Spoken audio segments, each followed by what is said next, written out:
Hey guys, Justin back with an engineer's perspective. I want to do a quick video on the Shapton Glass 8K. Just picked this stone up. I've done one touch-up and one full sharpening with it on VG10 and CTS BD1N.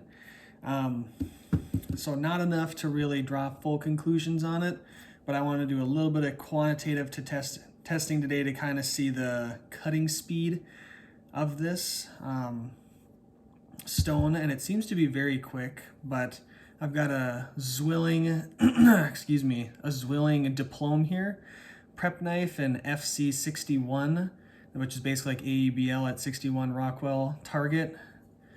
I just tested it on the best tester at 240, if you can see that.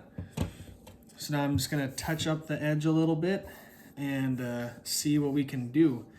If we can get that down into the low hundreds just on this stone, or if it's just doesn't have the cutting power to do it. Yeah, the stone doesn't feel like I was expecting it to feel. I have a Shapton Pro 5K, and that stone just feels like hard. Like it just feels hard. Whereas this stone somehow feels soft and creamy, but also hard at the same time. Now it's hard to tell, but you can see there's a decent amount of swarf already coming up. It doesn't seem to be like it's the stone breaking down, and the stone loads up decently. Well, that certainly brought up some shine, no doubt about that. But yeah, it seems to generate swarf quickly and easily, and then load up a little bit. The loading up isn't ideal, but hard stones and high grit stones like this tend to do that. Not a big deal. But the amount of swarf that it generates, and it did it on the other two knives I sharpened as well, really suggests to me that it's cutting pretty quick. I'm not really trying to raise a burr here. Not that I won't. And it seems like I did. But the goal is a touch-up, not necessarily, a full resharpening. And this way, once your blade starts, or rather stops performing like you'd prefer it to, you can just quickly touch it up on this 8K or some other high grit stone.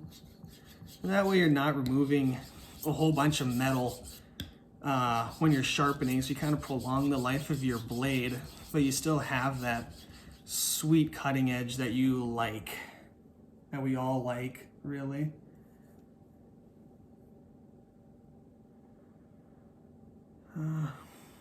I can tell I didn't honestly sharpen this left side quite as well as the right side originally before this. It's a little uneven.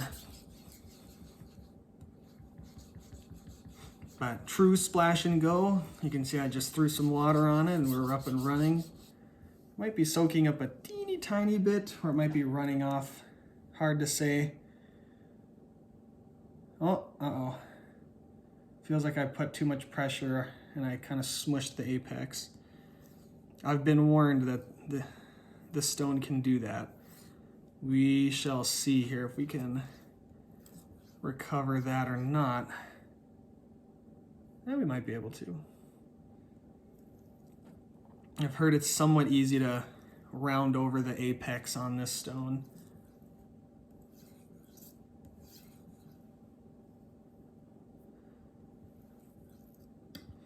But yeah, for being, it feels soft in just the way it interacts with the blade.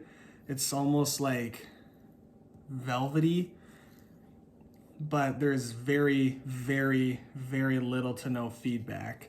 It's pretty hard to tell where you are. And I feel like that's how I end up feeling about these kind of stones.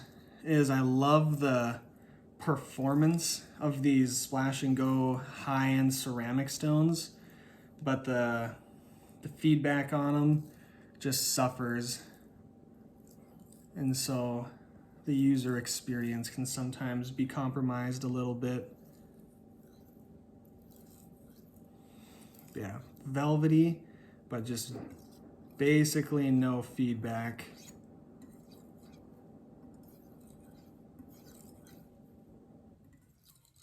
I feel like I can hear a burr here. I'm just trying to weaken that.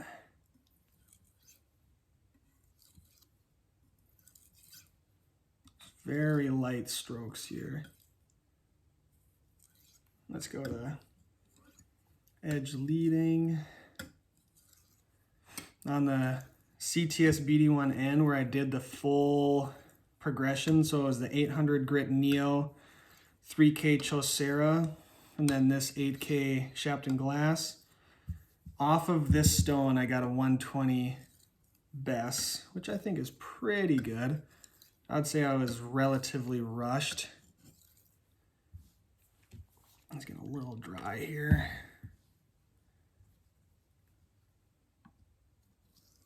But I'm not looking for a perfect score. I'm just looking for an improvement in the score and in performance, cooking, you know, or prepping rather. I think that's gonna do it for me.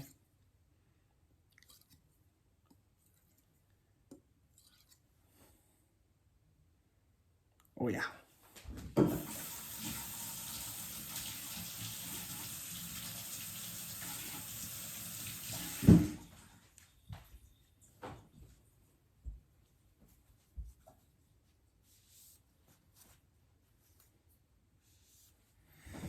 So polish never shows up on camera here, but it very much so polishes that edge. So it looks quite pretty. I don't know what I've got to show you it against, you know? I just don't really have anything. Here's some peanuts. I don't know if you can actually see the polish in the edge, if you can see the peanuts reflecting. But yeah, very polished. Definitely getting into the mirror territory here. Already got this set up and ready to go. Just gonna wipe it off on my pants really quick. So we're just looking for an improvement. Let's see how it feels. Feels very refined. There's a tiny bit of bite. It's kind of how all the edges have been turning out.